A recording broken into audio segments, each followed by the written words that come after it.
said, I want to meet you. I want to go to Concord. Don't take it off yet, Jordan. I want to meet the people that knew my dad and work with him. So he's coming on Tuesday morning. Do you think we might be able to bring him over and introduce him to you? Well, sure. Maybe that's the thing we're coming from the airport. Say it'll be Tuesday afternoon. It'll be Tuesday afternoon. We're picking him up at 12. At 12. And 50. He's heard stories about his dad, but he doesn't really know the people that his father worked with. So I think it would be a real honor for him to meet you. Well, I'd love to see you. Oh, great. Thank you. Because I thought I was very fond of his daddy. You know, Rosa May, you might say that you don't think that they were women leaders, but it seems to me that you took a role of real leadership during that period of time. I might have just taken a chance.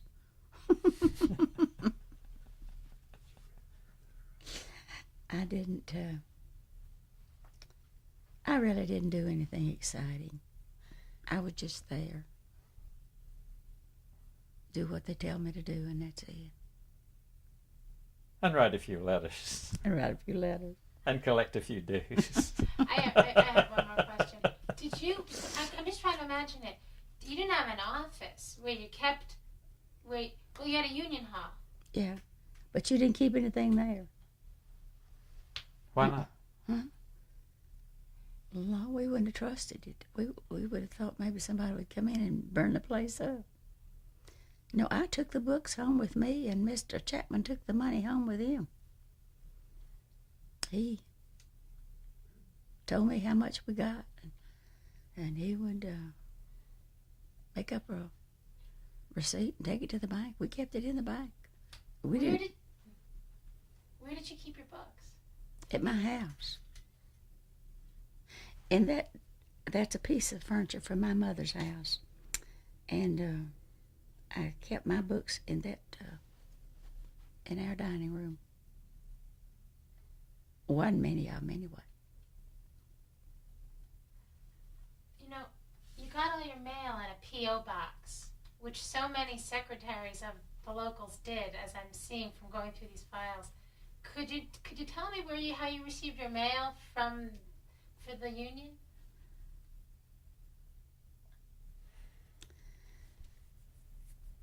You know, I really don't remember.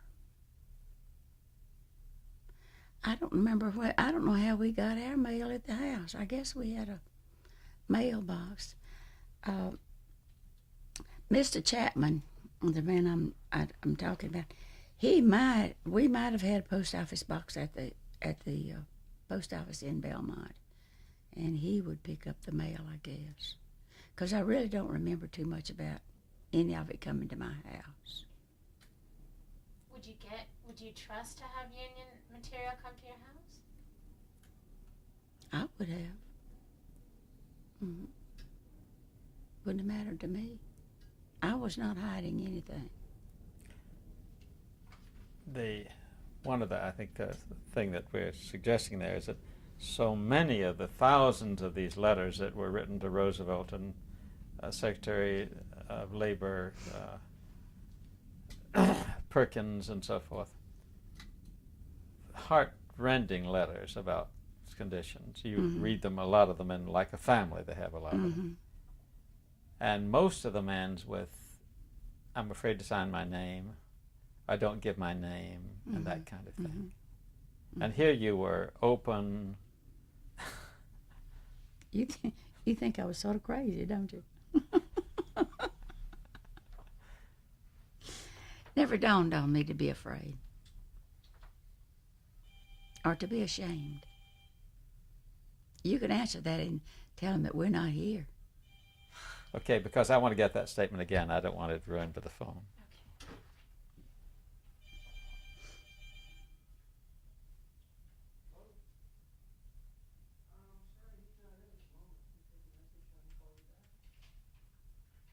People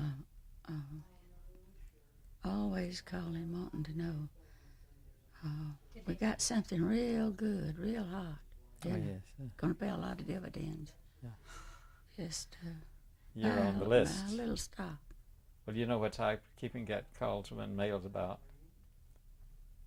Funeral arrangements. mortuaries. I mean, somehow I got on that list. I'm going to tell you a story. We had a young boy in our church whose mother took him down to Birmingham to enter him in school day before yesterday. He plays a drum.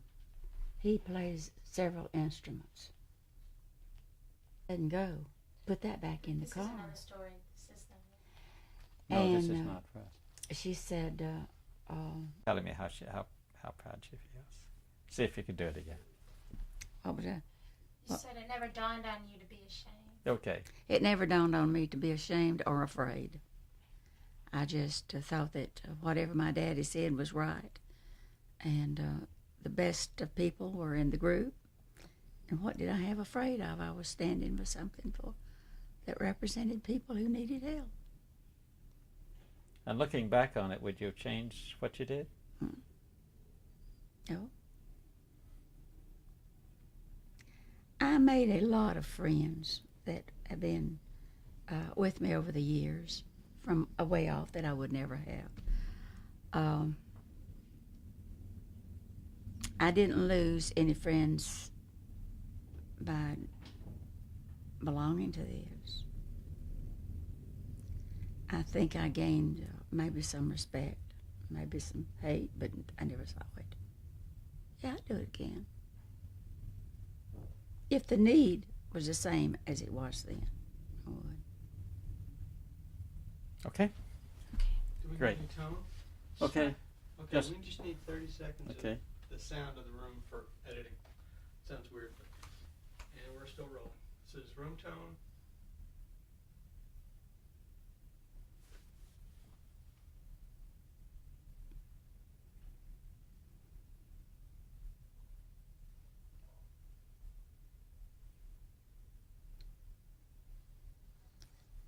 It's plain.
All right, sir. Could you tell me when you first started working in the cotton mill and what you did? First started working the cotton mill. I was 13 years old. Started running machines just when I first started in there. You're running machines. Yeah, I was running pickers. What does that mean? Well, at that time, they had what they call a breaker. And then they had to take the laps in off the breakers and put them on the finishers. And that's finished. When you finish that lap, then they put it on the cards and carded it. What mill was that? That was the Phoenix Mill at King Mountain, And how old were you? When were you born? 1902. So this was about 1915. That's right. Could you tell us about what it was like to work in the mills then? Well, I thought it was nice because I just had come off the farm working for 25 cents a day from sun up to sundown. And so I thought that was good, working 12 hours, 11, 12 hours, 10 cents an hour. Out on the farm, I was making 25 cents working from sun to sun. And how long did you work there? At the Phoenix? Well, I don't know. It must have been something like about 6 or 7 years, something like that. And what kind of work did the black people get in the mills? They didn't get any. They got to open cotton and scrub around in the toilets, far ballers, bale waste, and stuff like that. They didn't get to run no machine. Why not? I don't know. That was just, they had never put them to work. But see, this supervisor, he knew me, and that's when he got me right on in there. See, he was my supervisor, and he'd been knowing me a long time. How did he know you? Well, you see, he visited my grandmother and grandfather and them all the time. See, he knew all them old people. And he was a mighty nice fella, He'd go around from house to house on weekends, talking to them, And he liked to play with children. He would play with me and pick at me and go on. And then when I wanted a job, he just put me to work. And when it started to run them out on the 16, and he told him, yeah, that boy's 16. Says, I know. He'd say to him, Mr. Hull, says, that boy don't look like he knows 16 years old to me. He said, well, he's just little, that's all. But that's how old he is. And so they let me stay. But I working there, I was 13. Who else, what other black men were working in the mill? Oh, there wasn't any working in there but me. There was some opening cotton, stuff like that. And then, they would, unload coal and stuff like bale waste, stuff like that. But then they didn't get to run no machine. Well, when Roosevelt came in, you remember when Roosevelt came in? Yeah. Tell us about that. When he came in there, I was making 10 cents an hour. It wasn't long they said we had to make 30 cents and go on 8-hour shifts. And I just thought I'd be a millionaire in a little bit and make 30 cents an hour. I've been working for 25 cents a day, 10 cents an hour. Did it feel like being a millionaire? Huh? Did it feel like being a millionaire? Well, I don't know how a millionaire feel. What I have people call millionaires, I thought I was going to have a whole lot of money. Well, I got to making 30 cents an hour. And then when I got 15, some weeks there I'd make 100 hours in 1 week at the age of 15. How much schooling did you get? None.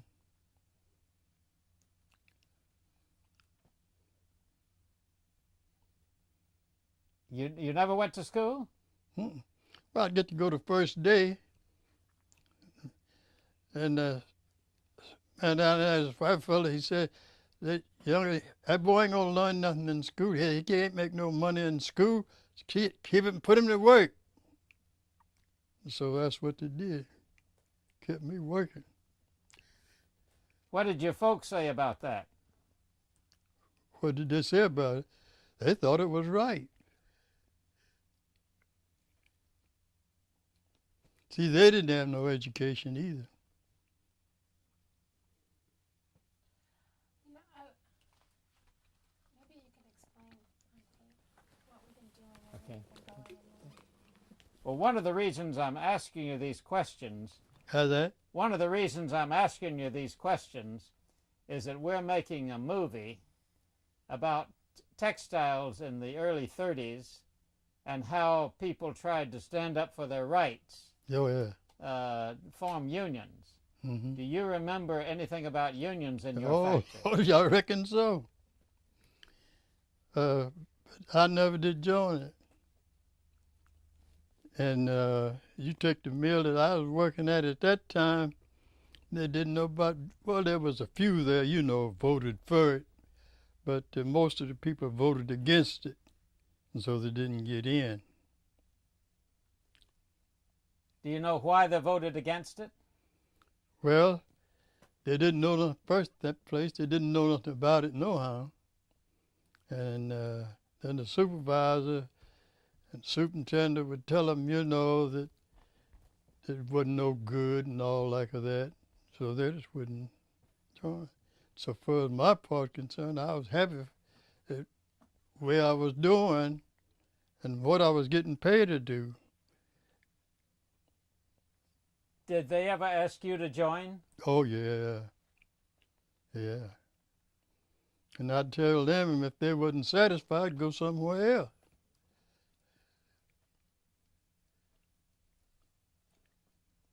Were there any black members of the union? No, didn't none of them join.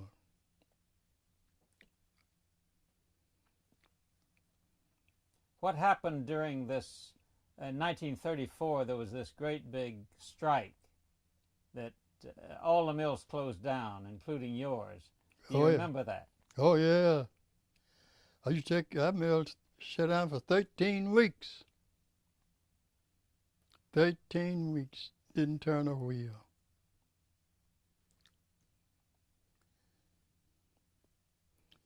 But I'd get a few days alone, cleaning motors and hauling hangers and such stuff like that. They'd always find a little something other for me to do, a day or two through the week. The rest of them wasn't getting nothing. That is the black. It was rough back then. That's a fact. But I just happened to be one of the lucky ones. And they had a place for the black to drink and water and all that stuff. But I didn't. Because I was in the card room and I was running cards and slubbers and, stuff like that. I could run anything in there. It didn't take me long to learn to run nothing. And so by me doing that, I got to drink where the white people drink. Did you get paid like the white people? Oh, yeah. Because whatever that job was paying, if a white man was running it on one shift and I'd be running on the next, I'd get the same thing he did. But there were so many of them colored people that didn't get the same thing, but because they wasn't doing the kind of work that I was doing. Well, now, you are one of the very few people, black people we talk with, who get a chance to run a machine. Yeah. What did other people do about that? Well, sometimes some of them would walk out, quit, 'cause they'd give me jobs, that they were running. They'd walk out, quit, go somewhere else. Yeah. Do you remember? Could you tell us about one time when that happened, how it started, and all of that? Well, I don't know. It's just like this. It's like the lap machines or something. That fellow would happen to lay out, where they would put me on that job.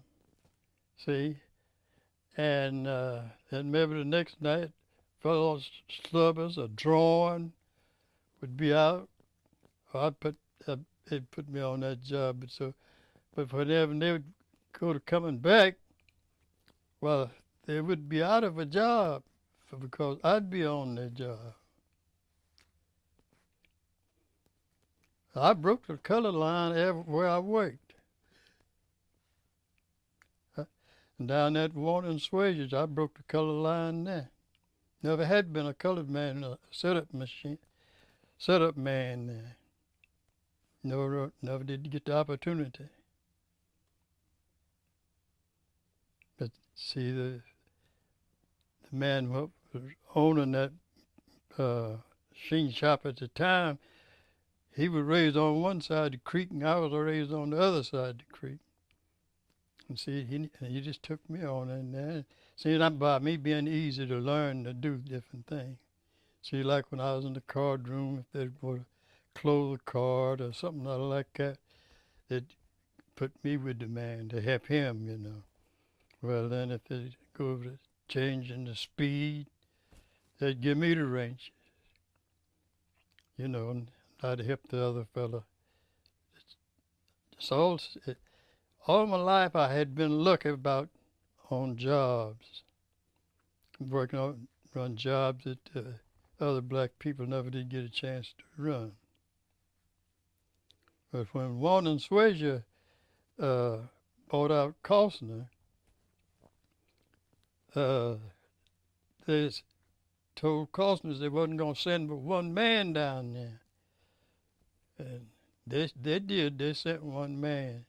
And that one man, he took and called the superintendent in there and told him they was underpaying me. They had to raise my wages 25 cents on the hour.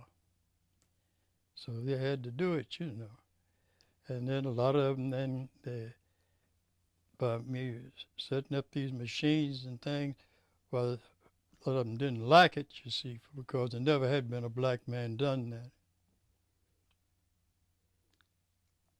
What happened then? They'd walk out, a lot of them. And so I met the superintendent down there in the middle of the floor. I told him I didn't come down there to run his hip off, if I could get a job anywhere. And he said, told me to go on back to my job, for his daddy been wanting me down there for 10 years to work for him. Said he could go up that town. See, trains were stopping your investment at that time. He's told me he could take his truck up there and get a truckload better than them what walked out. And then he told me this. He said if he could find 40 blacks like me, he would harm that day. Suppose he had done that, what do you think the white people would have done? Well, at that time, down there, I don't know. It's been kind of rough. I thought the roof was going to blow off when I went in there that morning with a wrench box, my toolbox thing. I thought the roof was going to blow off, but it didn't. What happened to you outside the mill? Did they, after you got that job that was usually for a white man, what happened to you outside the mill? No, this was in the machine shop. Yeah. And didn't nothing happen. There's 5 quit, though. Where were you living all this time? Here. And this is a long way from where you were working. No, it's close. Didn't take just a little bit to go down there. Well, now, it must have taken a lot of nerve for you to do that and walk out of that mill and knowing that you were surrounded by all those white people. Mm-hmm. It didn't bother me. If I'd been used to that when I was working in the cotton mill, like when you get used to something, you know, it don't bother you. It didn't bother me a bit. And a lot of them what wouldn't speak to me for months wasn't long till they was as good a friends I had there. After they found out who I was and all. And see, and I was living here when I went to work it. And whenever them few what knew me, you see, would tell them, you know, about what I was doing. Well, I was running the milk dairy and all that stuff, raising cotton. I was working. So after they found out that I was all right, and so they didn't have nothing to say. They was good to me then. And you take my supervisor, what was down there at Warner and Swage at that time, that's been 10 years ago. He come here today to see me. That's right.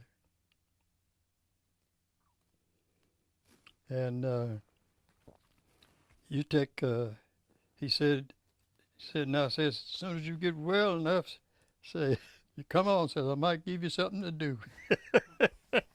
I told him, I said, man, I'll be 90 years old my first day. He laughed, you know. Yeah, he was a good supervisor. Yeah. Is he retired now? Who? The supervisor. Oh, no, he's not retired. He's still working for Warner Swage, but he is just in on a visit. A vacation or something. Do you have any children who worked in the mills? Yeah. Well, you take when the Depression was on, I had a wife and 10 children.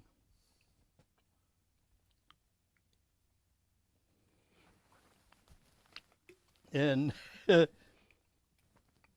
fellow what I was renting land from, you know, what sharecropping, he told me, he says, see, the mills wasn't running and do no good.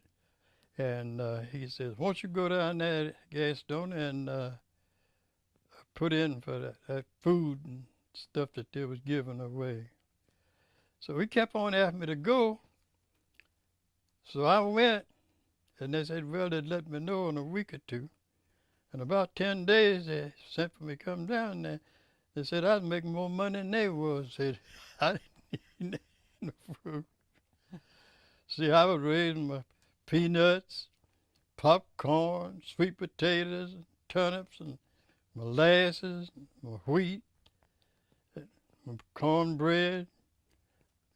And I'd take my wheat to the mill and swap it for flour. And shucks, I was going good. Then I'd go around and buy trees on the stump, put sawmills in there, and, you know, I'd make pretty good off of it. See, I'd give a man so much for it. And then there for a long time, I'd go around through the country in the wintertime and it'd be cold. People wasn't getting no work to do and the cows would get poor. Everybody owned a cow at that time. And I'd get my old T-Model and ride around. I'd see an old cow standing and shivering. I'd go and ask the man or the woman, whoever the cow belonged to want to sell it. They'd say, Lord, yes, because I can't afford to feed that cow.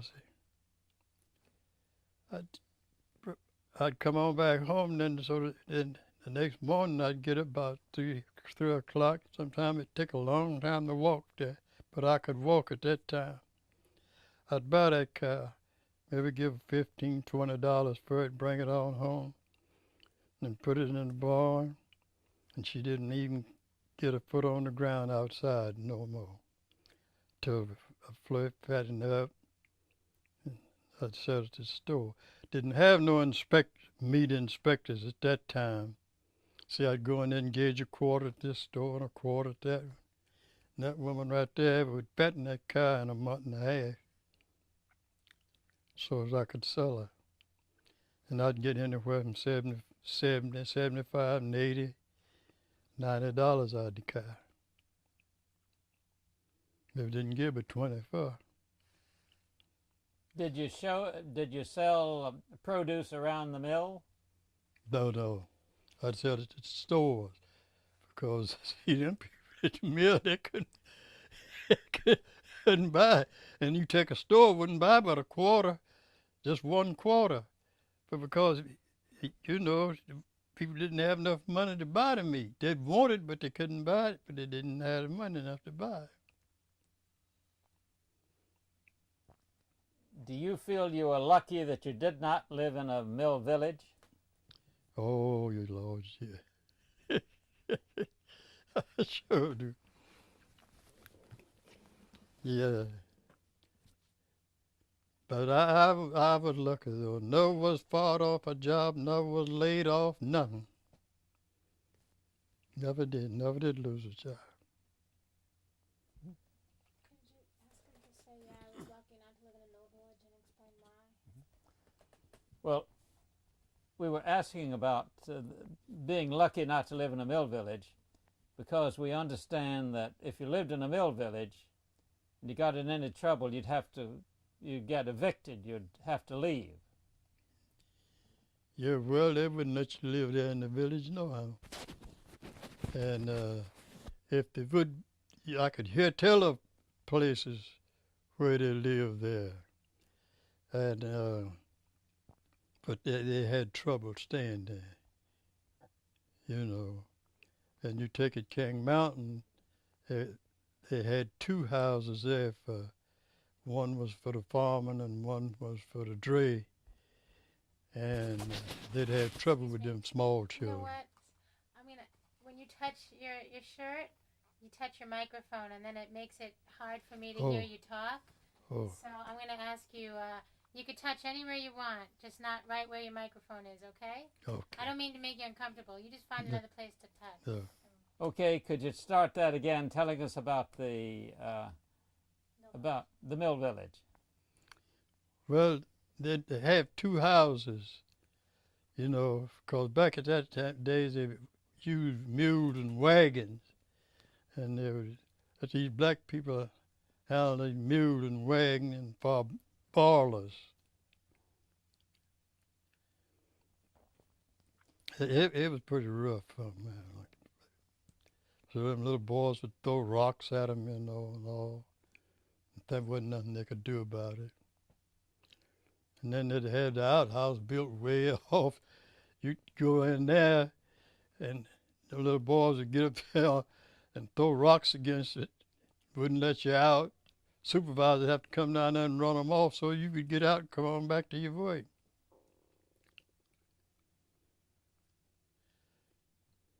It was rough now with most of them. But I was everywhere I went, I'd be one of the lucky ones. I'd get good jobs, and I'd get top pay. Did you ever figure out why you were lucky? No, I didn't think about it.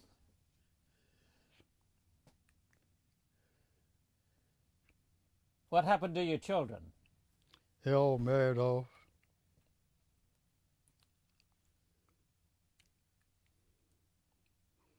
And these what's around here close, they just might as well be staying here for the year all the time.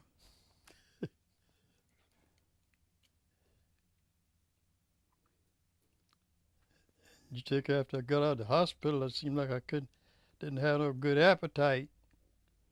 And they'd buy all kinds of stuff to try to get my appetite back. Them growing. Their husband never did tell them no, they couldn't do it, spend his money on me.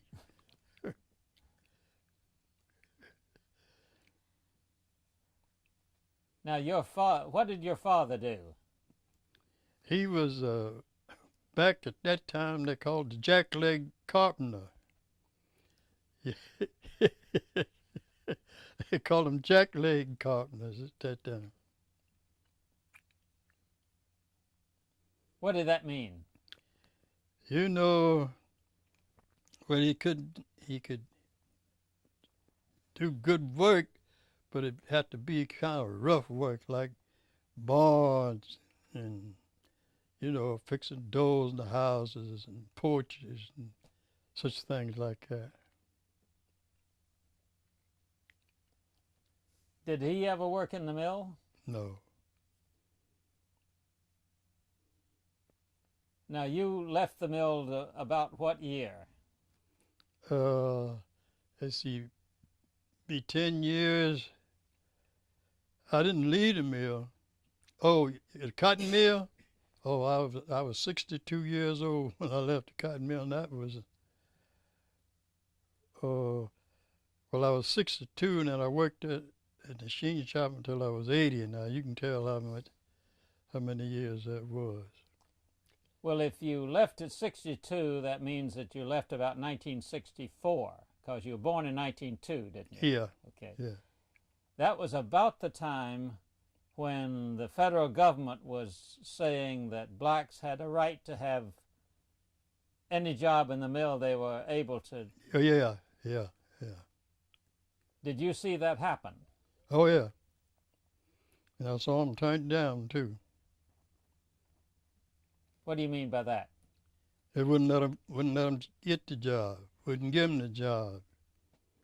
Like some wanted to work in the weave shop, different parts in the mill where they were paying more money, they wouldn't give it to them. It was rough on back then. Well, now, we've talked with a number of black people who were the first to be in the mills, and the first at the Lorry or the first in Eagle and so forth. It was rough for a while, but now many of them have very good jobs in the mill. Oh, yeah. Yeah, some of them got good jobs. But back then it didn't.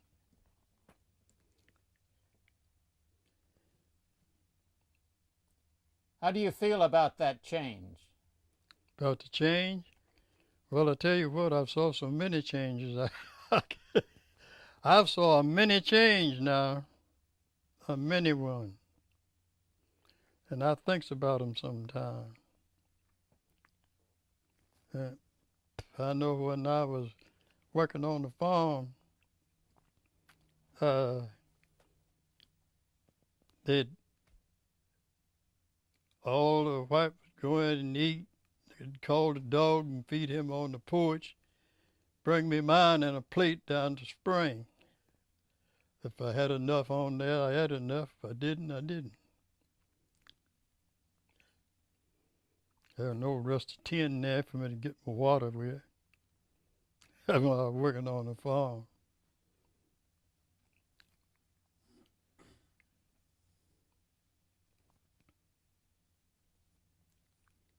How did that change when you moved to the mill?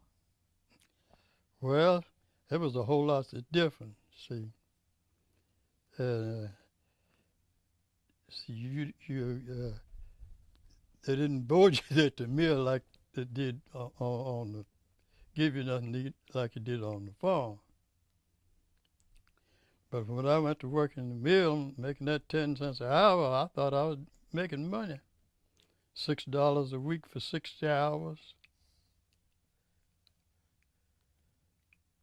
What did you do with that money? Well, I'd try to save a little bit of it. And I started buying a little land. I bought an acre of land when I was 15 years old. 1 acre. And see the land. And then you take after I'm married, there was 3 years that I didn't even wear a work shirt. Back then they was making a jacket you slip over your head, and I wore that for 3 years. See, that was cheap. I didn't have no work shirt. Didn't buy no work shirt because I was wanting land. I only had two Sunday shirts. I'd wear them on Sunday when I went to church. Wear one this Sunday when I go. Next Sunday I'd go and wear my other one.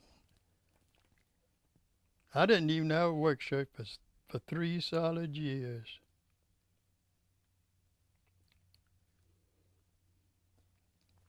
Now, where you broke up the cotton, it was awfully dusty, wasn't it? No, I didn't open it. That's right. You were working. Sorry, you were Yeah, I working was running a inside. machine. It was dusty. You could have everything this clean, and you can go in there in 1 hour and write your name out there anywhere. Some dust would settle. Oh, it was something. But they finally got that cut down a whole lot, you know. Ain't as much dust in there, they tell me now, as it was like when I was working in there. Did you think that affected your health? Well, I don't know. There ain't too many people get past 90 years old, and so I couldn't say that dust had done anything to me.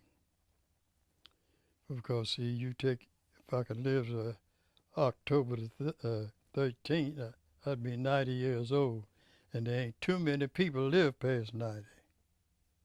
And so I couldn't say there's nothing I've done hurt me. Have you had much illness? No.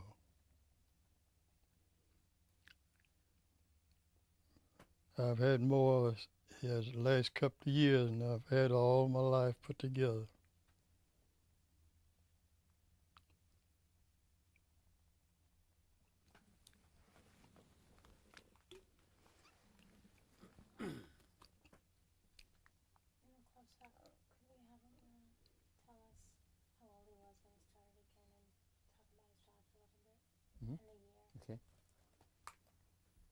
Once again, could you tell us about how old you are and tell us about your first jobs? We just want to repeat that. In the cotton mill.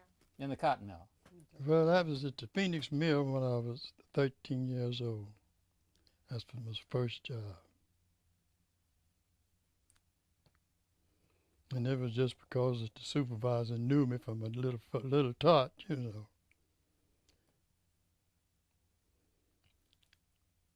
And there was other black men wanted to quit,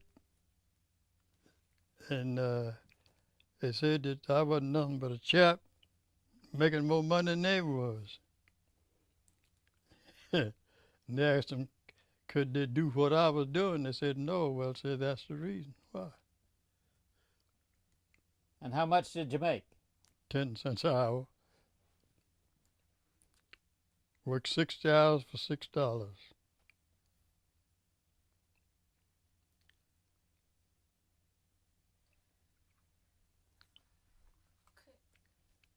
Could you describe for us, how the mill looked, the approach when you walked up to the mill, what the mill looked like, and what the room looked like where you worked? When I first went there? Yeah. Well, it was just something for me to look at, you know. I couldn't imagine, how the thing was going. But, after I was in there a few days, why, it's just a common thing to me.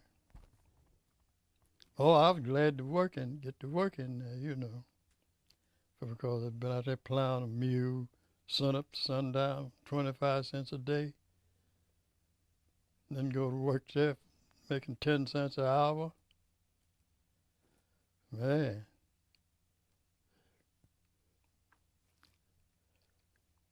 $6 for a week.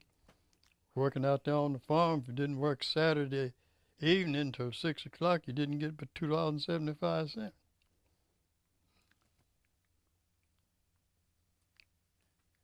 you tell us how the inside of the mill worked? How the people were treated, all people? Well, what you mean, what people acted towards me? Not towards you. I mean, maybe how the supervisors or the boss men treated all the people that work there. Could you describe what what it was like to be working on those machines and then moving so fast? And Well, it's treated them all right. Well, in the apartment which I'd be in. Like I'd be in the card room, while the supervisor, he would treat them all just alike. He didn't make no difference. There was very good supervisors. Everywhere I worked, there was good supervisors except one. And he was from Georgia. And I reckon there's no blacks working in the cotton mill down there. And I had sprained my back. The doctors told me to, not to work for 2 weeks. And so my supervisor, he just gave me a seat to sit there, if anything was to happen to the machines, I could show the man, how to fix it, all that. And so this man from Georgia, he didn't like to see me sitting up there drawing my full pay, and not doing nothing. And he asked me to come home and stay till I got so that I could run the job myself.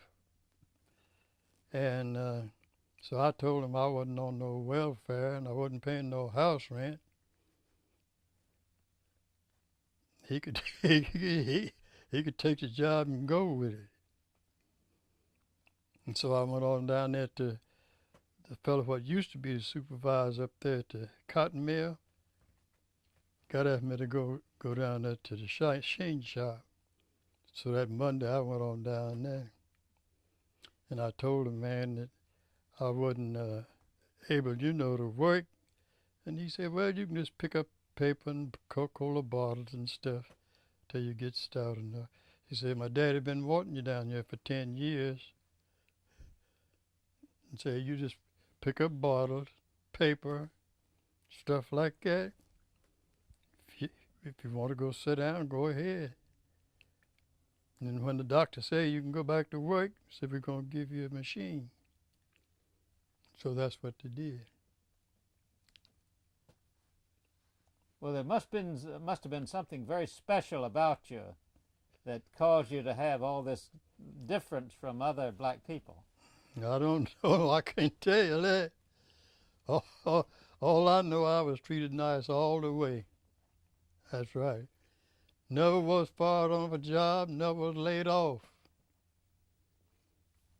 They could be laying off help, but they never would lay me off. They'd be laying off white help, but they never did lay me off. They always find something for me to do. But because, I could do most anything. And see, when I was down there in the shop, I was a gear cutter. And then in that department, there was 14 of us, and I was the highest paid one there was in there. You might want to talk about the NRA. You talked about how they hadn't been hard. Yeah. Now, when you first went in the mills, you were making 10 cents an hour. Yeah, that's right. And then you said when Roosevelt got in, you got more pay. 30 cents. Yeah. How did that come about? Huh? How did that come about? What made that happen? Well, I don't know. I couldn't say it myself, but I'd hear other people say and be in the papers that the big man was holding his money back to still make people work for nothing, And they was getting more for their produce, but they were still trying to, keep people on low wages. Roosevelt told them that he'd put them to running, either he'd counterfeit the money. And they couldn't stand to hear tell of that. More banks went busted. Were you voting back then? I never got to vote till I was 21. And I got to become 21, I went to vote. That was unusual for a black man to vote at that time, wasn't it? You can say that again. I was living over here on Chestnut Ridge at that time, and a man over there loaded up his wagon, hauled us all over here to register. And out of all them people, I was the oldest one got to register. And boy, did they fuss on the way going back home. Why did the others not get a chance to register? I couldn't tell you that. See, because the man would be examining them, would be in one room, you'd be sitting over here waiting till your time to come. Now, what did they ask you? What did they ask you to register? I just answered what they'd ask, and I didn't try to tell them nothing. And there was one fella, he was running a 5-horse farm at that time, and they turned him down, his wife too. Why, I don't know. Now, was this before the Second World War? Yeah. This is way back yonder then. Mm-hmm. Were you voting in the primary or the general election? I was voting in the general election. Did you ever vote in the primary? Yeah.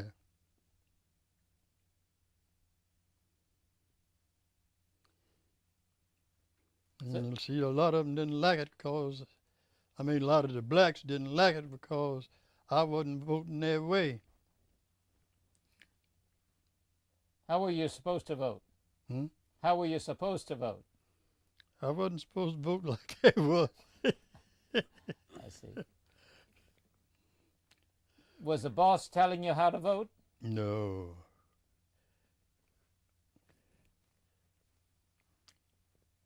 He didn't tell me nothing about how to vote. And, well, in fact, he wouldn't say nothing to nobody I know about how to vote. I just had my own mind made up, and I found out how we got over here.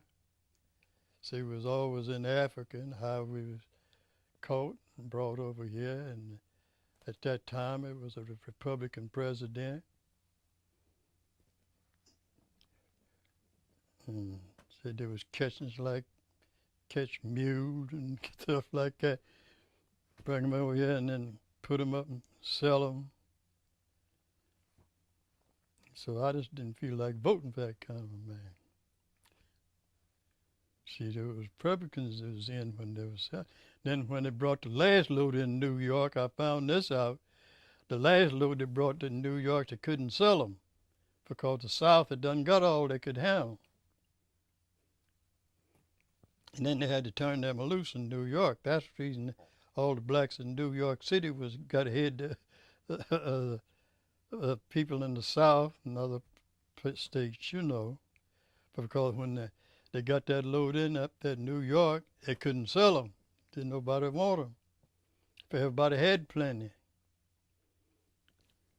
And so they just turned them loose and then give them jobs and went to paying them.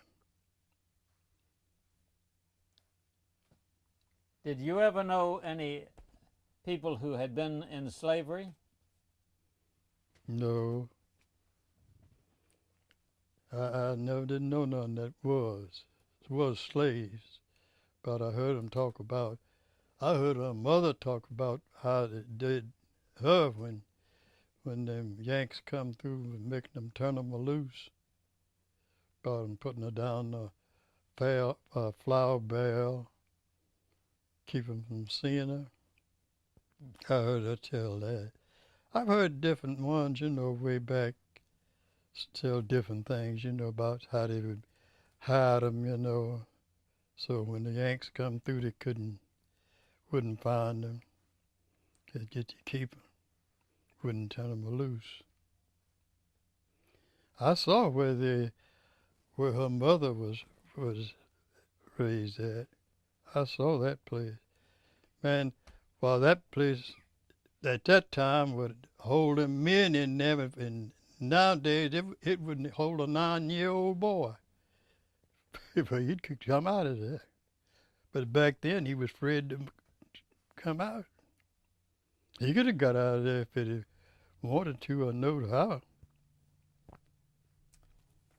When did you learn to read? To read, when I was in the cotton mill, fellas, run across good fellas, they would, read things to me. And then when I went to work in the machine shop, there's a fine fella in there. He learned me how to read blueprints and how to set machines on minutes and degrees. See, but he didn't have to do that every day. All he had to do was to go over it with me. And then I could go ahead and do it myself. Know what kind of cutters to go to get, whether it was left hand, right hand, spur, helicus. So you learned to read after you'd grown up? Oh, yeah. No, I wasn't plumb grown. I must have been about, say, 18 or 19, long there. When I was in the cotton mill. Well, these fellas, would read, and sometimes they'd bring paper saying I was a Washington, when the ball club was in Washington, they called it the Washington Senators, and I pulled for them because the catcher for that club lived in Gastonia, and they'd see them different ones would bring their newspapers in there, and they'd be reading to me, and showing me. That's the way I caught on. What about writing? Well, I can't write to do no good. Never could write to do no good. It had been about 3 years. Not 3 years. He had been out the hospital. I didn't get to write nothing, figure nothing. And after I got out this time, I was sitting here one day trying to figure out something, and I tried to make an 8. I couldn't make an 8 save my life. I hadn't had a pencil in my hand though in almost 3 years. And the 8 looked like a G. Let's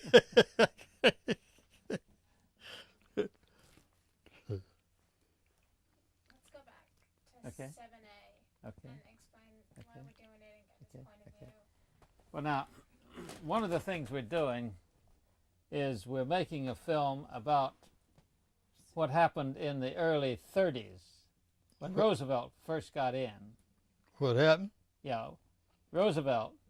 What do you think about Roosevelt? I think he was a good president. Been left to me, he'd stayed in there till he died. Well, he did. Huh? He stayed there until he died, yeah. Did you ever hear him on the radio? Oh, yeah. See, we had a radio. We got radios early, but didn't get TVs till very late. Tell us about listening to the radio. Well, I thought it was one of the greatest things ever was. When the first man got a radio, he lived down the road here about 2 or 3 miles. And we heard about it. We come over there, walked from Chestnut Ridge over there at night to hear it, Yeah, I thought that was a terrible thing. You listen to the ball games on radio? Oh, yeah. But I didn't have much time to listen at them. Only unless it would be at night when I wasn't working or something, or maybe on Sunday I'd get you in because I worked all the time. Well, now, one of the things we're doing is making a film about what happened when Roosevelt got in. There's a code that's set up for the cotton industry. It says that instead of working 11 hours a day, you're going to work 8 hours. You can make a minimum of $11 a week, 12. $12 a week.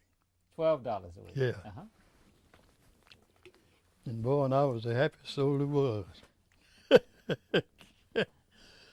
You take go from $6 to 12. Boy, it was something. I mean, it wasn't 12. It was 18. Anyway, it was 30 cents an hour. And so, boy, I just thought that was something. Yeah. Now, you are one of the few black men we've found who actually got that money. Yeah, I got it. And then you take everywhere I worked, if they got a raise, I got a raise. Did you have to fight for that? No, I didn't.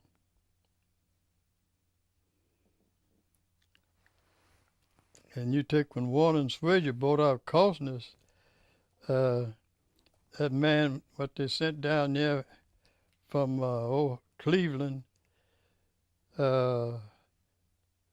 was supposed to be an honest man to come, but he wasn't there but about 2 weeks. He called the superintendent in there and told him, says, I've been watching this fellow ever since I've been. He said, he's the best hand you got. So you're going to raise him 25 cents on the hour now, this week, not next week, said this week. Yeah, and that was the biggest raise I got, at one time back then. But you take after then, by me making more money, and when they'd go to giving raises, man, I'd get good money then.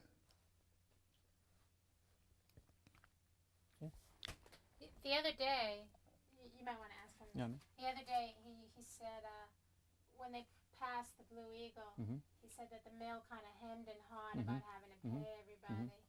So, and we have those letters on the table. When the Blue Eagle, you remember the NRA, the Blue Eagle came in? Do you recall something called the Blue Eagle? Something called a Blue Eagle? Yeah. No. It was shortly after Roosevelt got in, all the industries had codes of fair competition, and they set wages and hours, and this was called the NRA or the Blue Eagle. And if they didn't live up to it, then they lost the Blue Eagle. I never heard nothing about that. That must have been in some other part. Yeah. Well, what you said the other day was that was in 1933. That's at the same time that Roosevelt brought in the 30 cent hour. Yeah. And the 40-hour week. Mm-hmm. And you said the mills didn't like being told. You said that they hemmed and hawed about it. They didn't really want to do it. Mm-mm. Is that what you said? Yeah. Could you describe that to us about the mills hemming and hawing? How many? They're hard. No. You said, I'm quoting you. Mm-hmm. When I asked you about the 8-hour day the other day and how Washington told the mills, you're going to have to be straight and you're going to have to only work 40 hours a week and you're going to have to only, pay people 30 cents an hour and people have the right to join If a you union. didn't, you're going to counterfeit the money. Okay. Yeah, he threatened to counterfeit it. All right. Well, you had said that the mills kind of didn't want to do it. Oh, no. And they hemmed and hawed about it. Oh, yeah. So I wanted to know what you meant by that, if you could talk about that. But then they didn't. They went ahead and gave me mine, and they had no argument. But others did, And there for a good while, like people working on the outside, like, trucking cotton, unloading coal and stuff like that, they didn't give them 30 cents. But it wasn't long till they was giving them 30 cents. Now, can you remember when there was this big strike in 34? Down at the Lower Yeah. No, it was all over, not only at the Loray, but all over at all the cotton mills. I don't remember about all the cotton mills was on strike, but Loray was the first mill that it went on strike. They wanted at Union in Lowry, and then down at they had an overhead bridge at that time down here over the railroad, and this woman got killed there. Somebody shot her, she was on a truck. And she'd been up there at the mill where I was working. You knew her? I didn't know her, but I mean, she was on the truck come up there that day, and, trying to get people to join that union. And someone shot them, and they got back down there to the bridge. I don't know whether they ever found out who shot her or not. Well, now, 4 years after that, there was another big strike in 34, and all the mills, including yours, shut down for 3 weeks. Yeah, well, mill where I was working, they claimed they didn't have no orders, the reason they shut down. Shut down for 13 straight weeks. And they told us that the reason they were shut down, they didn't have no orders. That's what they told us. And what did you do? See, I was farming. I just come on home and went to work all day. See, I never did lose no time. See, if the mill didn't run, I'd come on back here and go to work.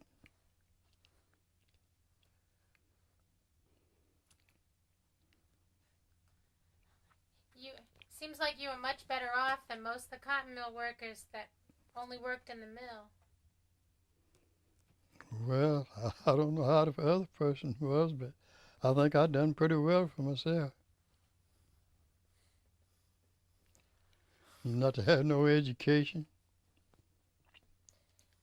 Well, it seems like the other mill workers, a lot of the mill workers who lived on the village, they didn't have the kind of security that you did because they didn't have a farm and they didn't own their own house. No, didn't own nothing. Can you talk about that a little bit? About those mill workers? I don't know nothing about them, how they was doing at the home. All I know is they was living in them houses and they was paying a low rent. That's all I can tell you about that, because they was down there, I was here. Now, when I grew up in Winston-Salem, we always thought that the people who worked in the cotton mill were pretty kind of trashy people. Well, you can call it that. Some of them was, and then some of them wasn't. That's right. Yes, sir. Some of them that back along then was pretty trashy. Were there any Klansmen, Ku Kluxers in your mill? Oh, yeah. Tell us about it. Well, nobody bothered me is all I can tell you. But they bothered people who was close to me. But as far as my part concerned, they never did bother me. I never had no trouble with them. But my neighbors, when I was living on Chestnut Ridge, boy, they'd have me going there sometimes. Yeah. What would they do? Huh? What would they do? I don't know what they'd do. All I know is it'd be telling the next day about them taking them out and making them jump up and down and all kinds of stuff. Then made one fella give up his place, had a little place over there, had made him give it up and moved away.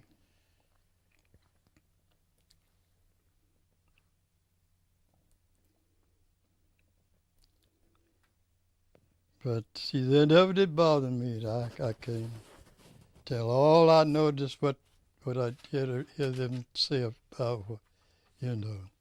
And then some of the people claimed that they caught some of the voices, knew their voices, knew who they were. That's what some of the people would say, you know, what they would be having out.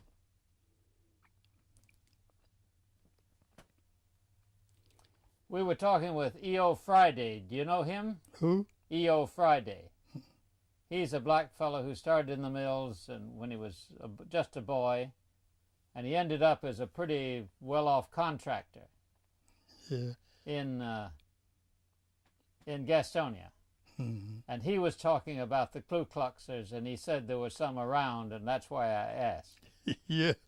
Well, they claim there's some around, yeah, but you don't know them. Yeah. But I hear different ones say. Let's show him those letters Mm-hmm. and even that list of unions. I'd love to get his point of view. Let's see. Where's my bag? Is No, Okay. your bag's on here. okay? Let me get it. Probably in the kitchen. Yeah. Let's see. I'll leave it there. How you doing? You getting tired sitting in there? I'm okay. Okay. How you Should I doing? bring it in? All right. Yeah? Mm-hmm. Are we taxing you too much? I don't think I brought it in, did I? Why don't you cut it just a moment and say till I. Why? It's been so tough for people to get a union in this part of the country, and particularly in the cotton mills.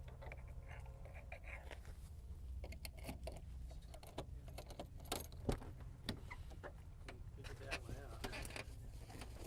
Well, I'm working with you. Okay.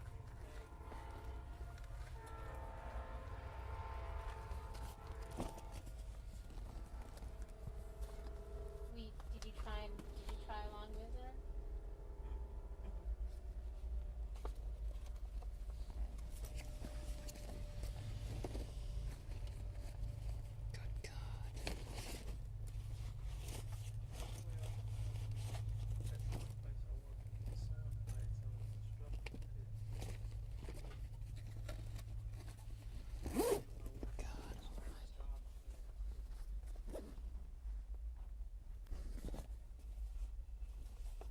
So you always had to manage your fireball.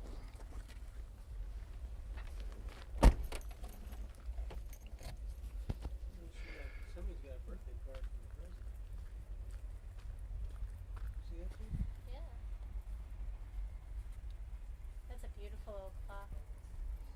Mm-hmm.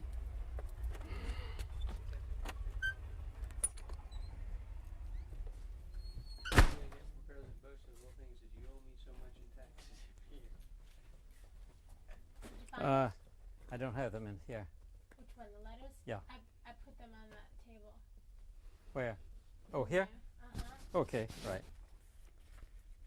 No shit. Sorry.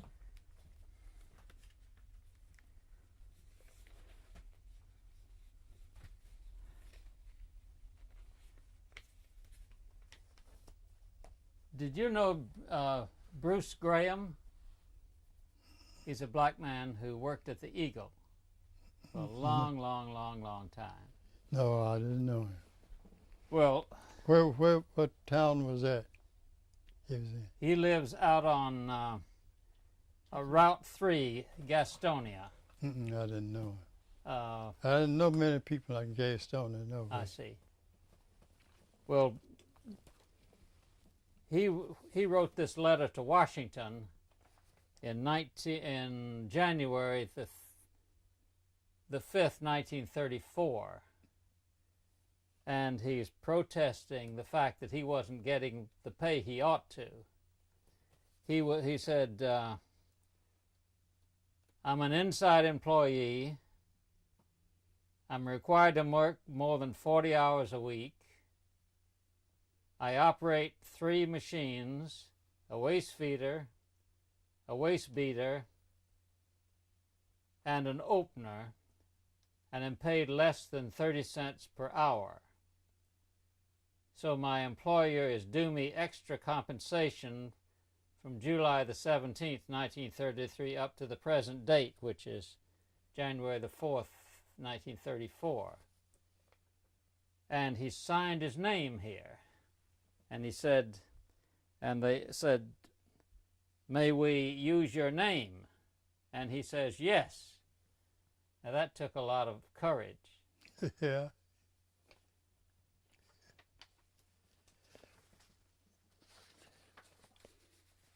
Well, you sending me just to look at it. Okay.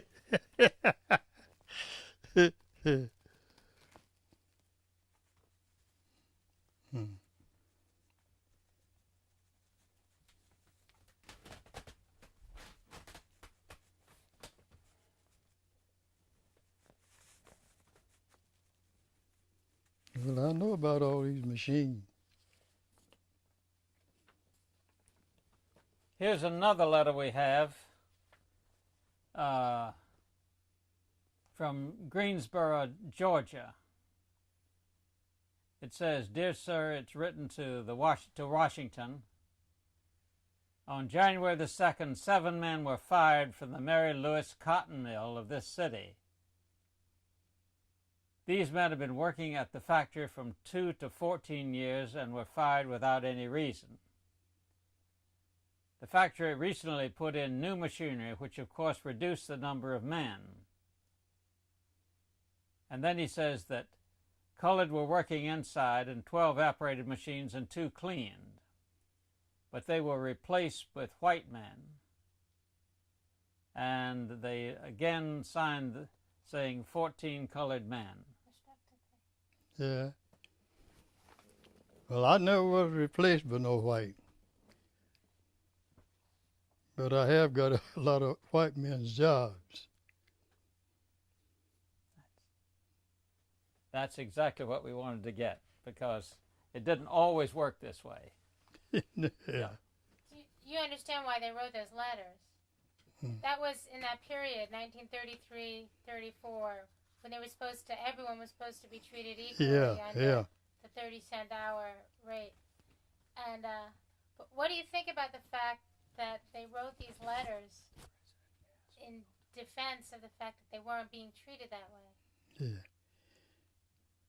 Well, I can't say nothing about how about him, you know, but whenever they went 30 cents, I got the 30 cents. Mm-hmm. And then as if it would get raises, I'd get them. I get just as much as the other fella. They go different. He could be white or black. I got the same thing. But I do know there was a lot of blacks that didn't get the raises every time. Did you know any blacks? Maybe you can ask them if you No. knew any that Go ahead. You're doing fine. Go ahead. You're Go doing ahead. fine. Did you know any black workers who didn't get those raises that would have written letters like this or brought up their grievances to the boss man or to Washington? I don't know why these others didn't get the raise. They just didn't give them the raise. But, you know, sometime maybe I'd get to talk to the supervisor, and they would say, well, the fellow wasn't no count. Wasn't turning off his work. One of the things that we're looking at, and the reason why why we've been going around and talking to people is because a lot of people don't know that workers like yourself or workers like these men ever had enough courage. They thought they were too frightened to write letters like this. Yeah. Or to make a demand when the boss wasn't doing right by them. So that's why I'm asking your opinion. You know, your thought about why they. You know, what you think about. How much courage you think it took for people to write letters like this? If it was dangerous or not. Well, whether it was dangerous or not. Well, now it would depend on what city it would be in, or what state it would be in. You know, because now all I can do is just like you're just reading that. I could hear other people talking, you know, that didn't live around here, that lived other places, especially in South Carolina, about how they was treated. I could just hear them say about it. See, but for me knowing it, I wouldn't know. You know, for myself, would see it. All I could do is just take his word for it. You know, How much traveling did you do back then? I didn't do no traveling because I worked all the time. You don't want to touch your shirt over there. Oh, sorry, sorry. Did you think you got the same pay because you were as good a worker or a better worker? Well, I couldn't say I was a better worker, but I'd run my job and I'd get production. And I've had them to come out of the office and come down when I was working in the machining shop. Tell me, ask me, do you know how many parts you killed last month? I said, no. He said, only 4. And then they would tell me about other people who would have orders with just maybe 13 or 14 pieces in it and would kill all 13, 14 of them in one day. But see, you know, if I could work a whole month and only lose 4 pieces, that's as good as you can get. You just can't get no better than that. That's right. One thing we haven't asked you about is your church. Well, I worked my church every Sunday until I got sick. And I'm a church worker. I'm a Baptist.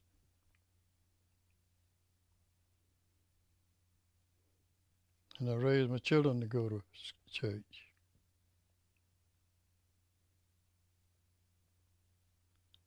Put the Lord in front and you follow. Don't you get in front of him. You let him get in front of you. And he'll lead you and he'll guide you.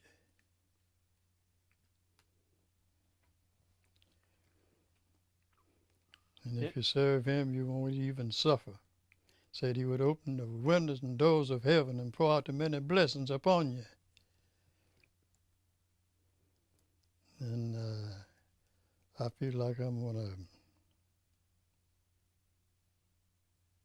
That's right. You've lived a blessed life. I've been blessed all my life. And I went to church all the time. One time there, one of the members got kind of didn't agree with one another. I called myself quit, and I'd go to town, I'd come back, and I'd count my little money. I think I'd lost some of it. I'd quit going to church. Yeah, I think I'd lost some of it, you know. And I'd put a little in the bank, and then I'd, you know, have so much I was going to spend, and bless your goodness, when I come home, I go to count, I wouldn't have it. So what happened? I must have lost it. But when I'd go to figuring out what I spent it for, I hadn't lost it.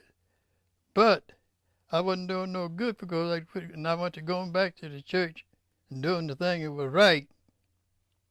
Then I went to prospering again. And there was a lot of things I've done that they didn't know colored people do. I sold milk to Sunrise here in Gastonia when they was operating. There wasn't no other black selling them. They didn't buy black milk from any other black person but me. That shows you the Lord must have been on my side. The oldest black. Sold milk with him for years. Never did see another black man come in there with a load of milk. Never heard tell of one. And I sold milk 41 years. Well, now, you've seen your children go lots and lots of places that you never had a chance to go. Yeah, well, I could have went. They wanted me to go, wanted me to pay them away, and I wouldn't go. And of course, they ain't doing no good now. I was the Dodgers. I was a Dodger fan. My brothers told me to leave my billfold at home. They'd send me the ticket. I told them no. I said, you'd have to send me a round trip ticket. They said, well, we'll send you a round trip ticket. I still wouldn't go to New York.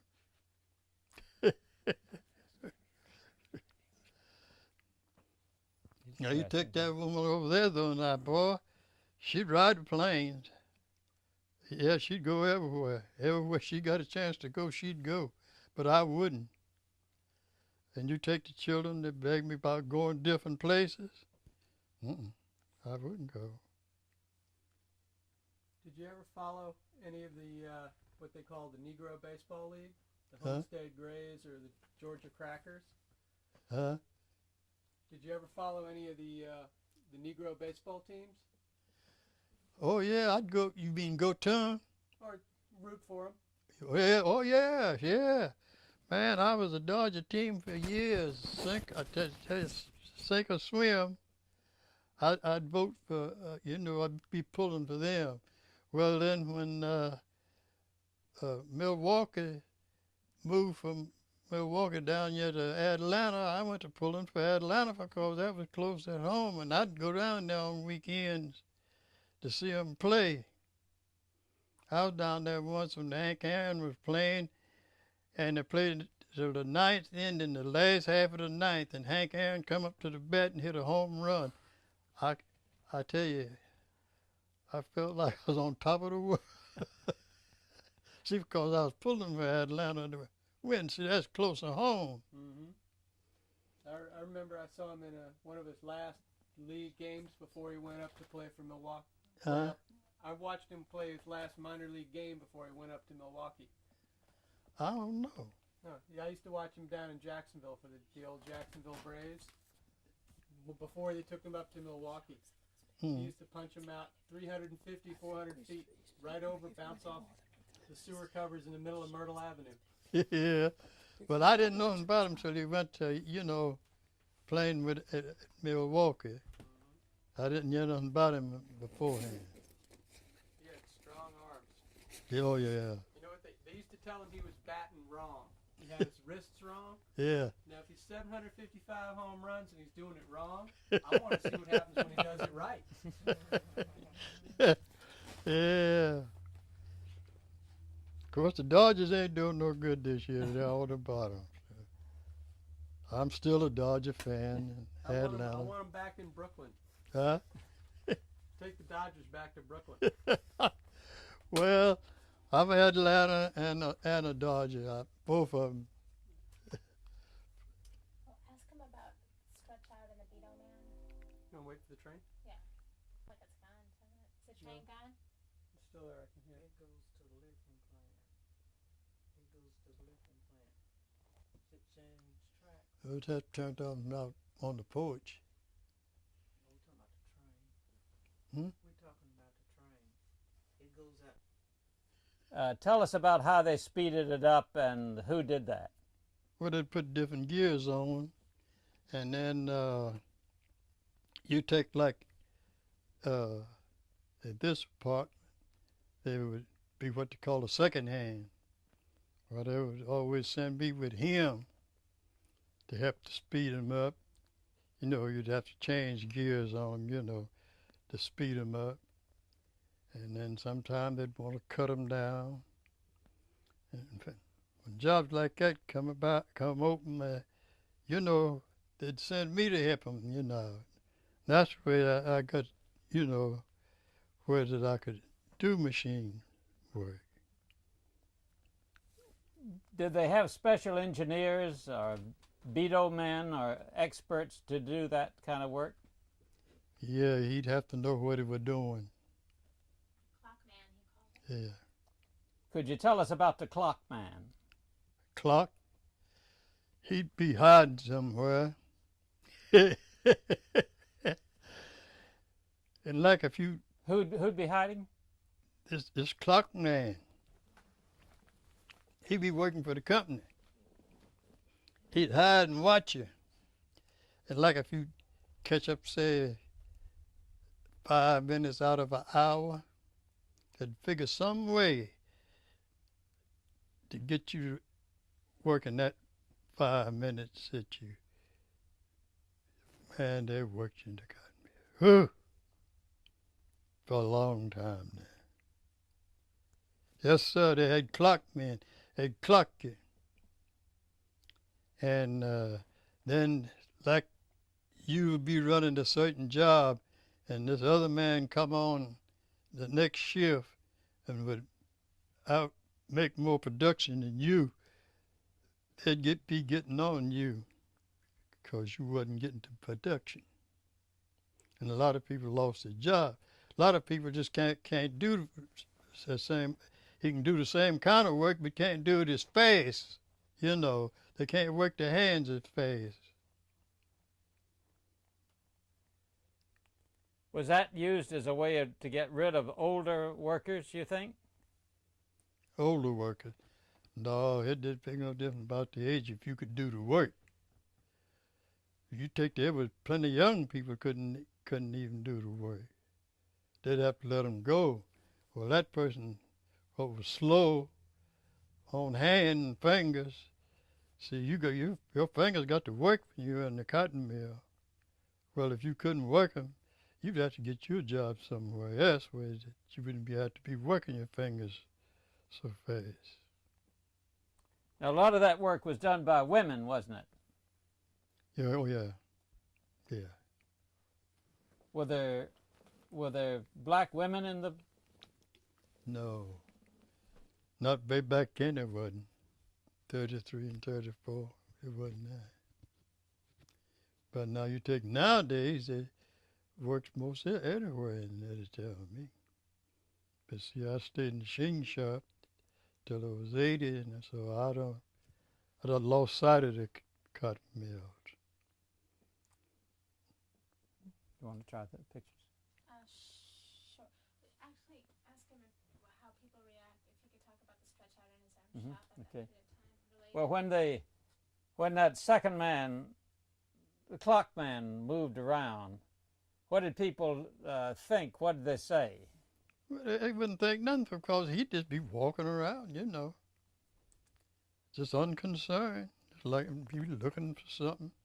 But yet and still he was watching you all the time and clocking you, see. You wouldn't know it. He might be talking to you, and you wouldn't know he was the clock man. See, that was a man that'd sit around that you wouldn't know who he was. And it always would be somebody that didn't work there no how. See, it'd just be somebody blundering around. You just thought maybe looking the jobs and things over. Probably hunting for a job. Oh, he'd be nice talking to you, nice talker. But he was clocking you all the time. And if you go to making some rest on your job, they go putting more on you. And then if you couldn't do it, they'd let you go. Or refuse to do it, you know. I refused to do a job once, but they didn't fire me for it.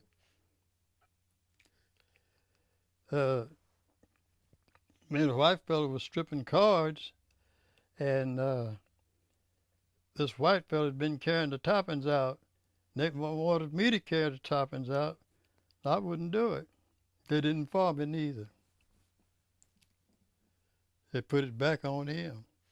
Told him he had to do it because I wouldn't do it. And that was his job.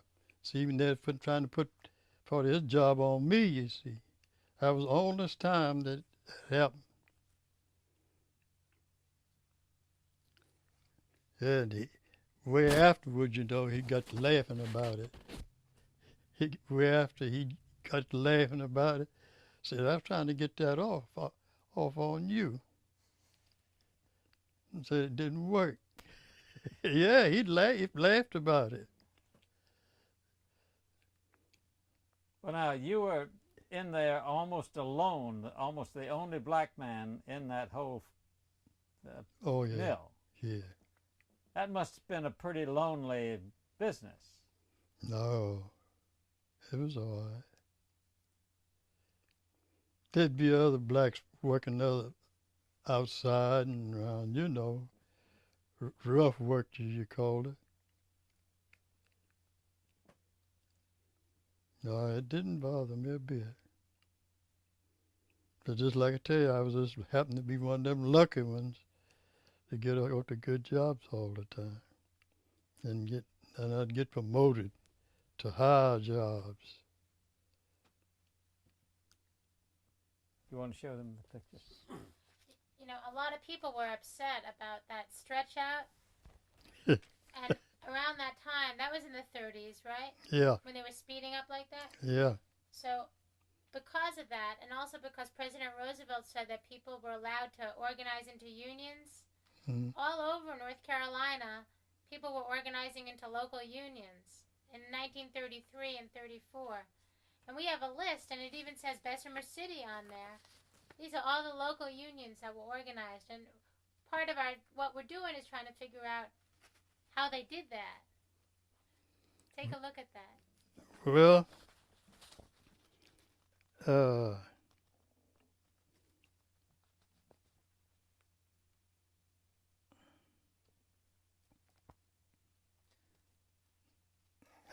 I don't know. I can't tell you about this, but because see, I never did have no trouble with them. No, it seemed like I'd always get the things that were working my way, and then would be what would be,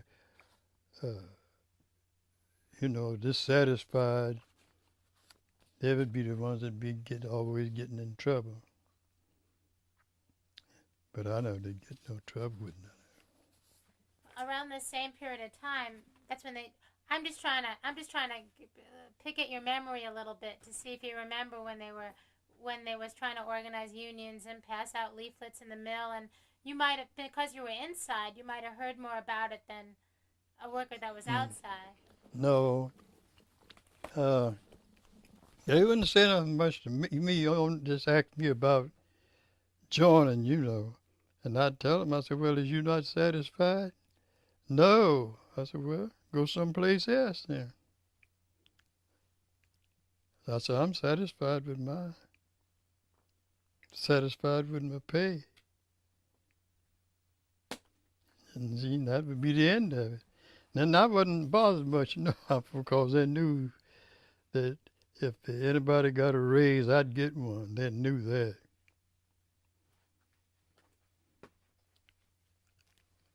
I'm just going to show you a couple of pictures. This is during this is a Labor Day parade in Gastonia in 1934. Yeah.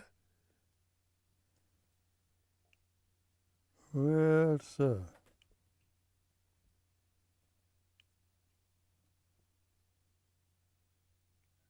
Oh, What do you think about that?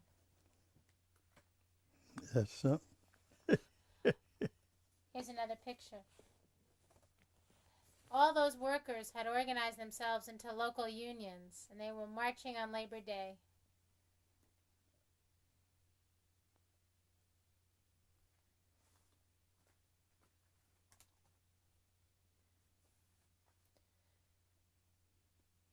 That was a run low.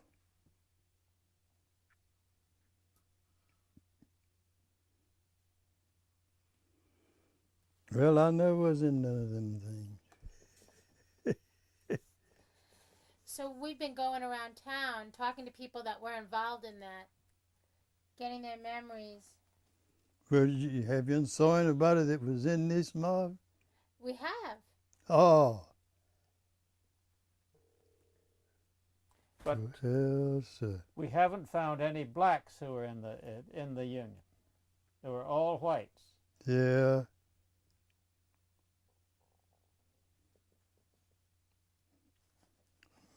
Well, And this all happened right before it was about 2 years after you got your 30-cent raise. And they were all trying to organize into unions because they were angry about that stretch out and because Roosevelt said they had the right to organize into unions. And a lot of the mills were laying them off because they were joining unions. And so because of that and the big stretch out, the speed up, they had a big strike. yeah, they had a stretch out, but they never did stretch out no jobs on me. See, and I couldn't say nothing. See, because they wouldn't speed mine up or nothing. Wouldn't put more on me. And there was a man the other day that I used to work for. He was very young. Well, he come by there to see me. He heard about me being sick. And he come there to see me. He's from Cleveland, Ohio. He was in visiting. He was asking about me. He wouldn't stop till he come and found me. Well, you've certainly lived a blessed life. Huh? It's a joy to talk with somebody who's lived such a blessed life. Yeah. And, Well, I ain't got no key coming, because I've had as good a job as any blacks had in the cotton mill. I had as good a job as anybody had in the machine shop. That's right.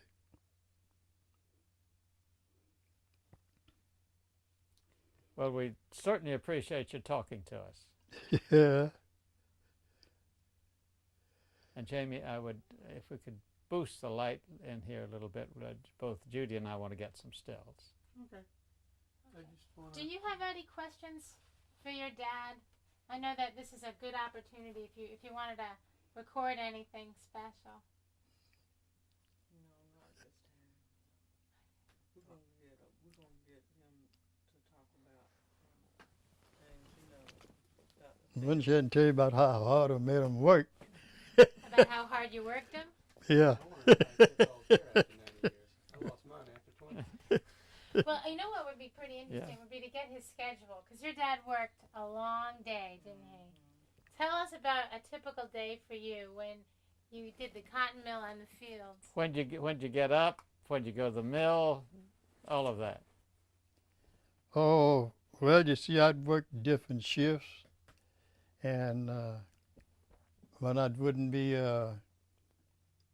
like say, I'd be working on the third shift. Well, I'd come home and sleep then to about 12, 1, then get up and work. Time for me to go back to the mill. I did all things like that. And there've been a many a week that I put in 100 hours, a many a week. And one time there I worked so long until I couldn't sleep. And my boy was plowing up there in the field, and I sent my wife, I'd be up there to get my son to come to drive me to the doctor if I couldn't go to sleep. You know, I done lost so much sleep. That doctor wanted to know if I was driving. I told him no. And he gave me a shot, and I was asleep before I went 2 blocks after, I had to stay there about 10 minutes or something other to see how I was going to act. And I bet you we didn't go 2 blocks. I was asleep. And I can remember, just kind of remember when they was coming up the steps out there with me. And I didn't know when they put me in the bed. And that was about 10 o'clock on Saturday. I didn't wake up to 12 o'clock that Sunday.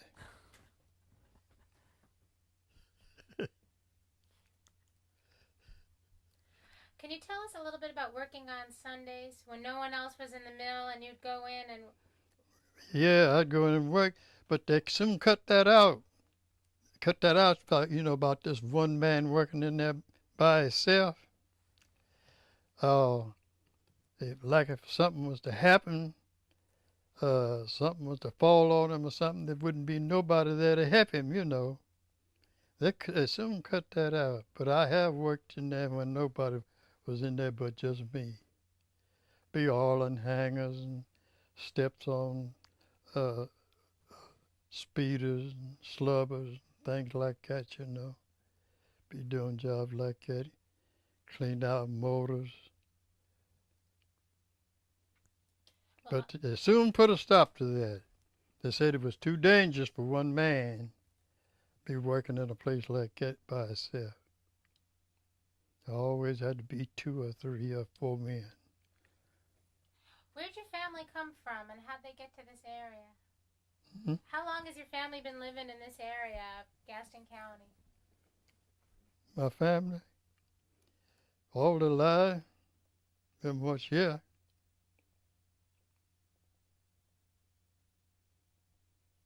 Crowded Mountain Township. Of course, we got 'em scattered all over the whole country, everywhere. Yeah, I got a low battery. Yeah. Okay.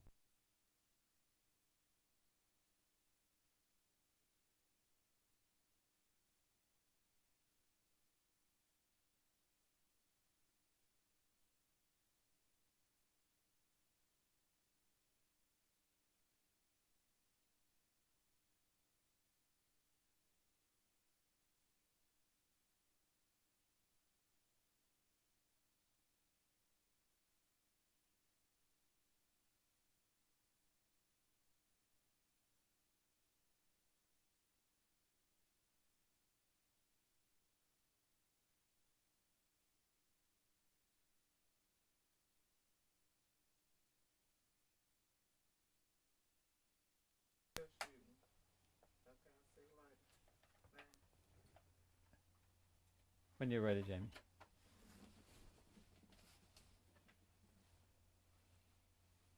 Okay.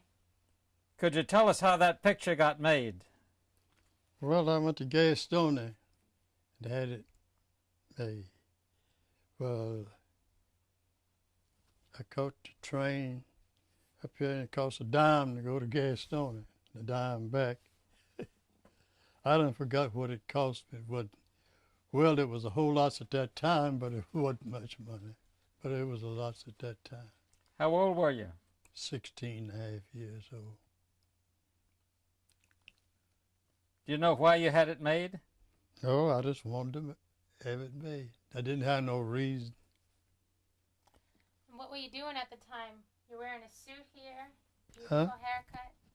You're all dressed up here. What were you doing at the time for a job? I was working in the mill.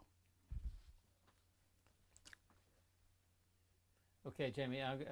Let me twist it so he could see it. You want me to just stop and play back? No, can no. Pick up the monitor and turn. Well, that's what I mean.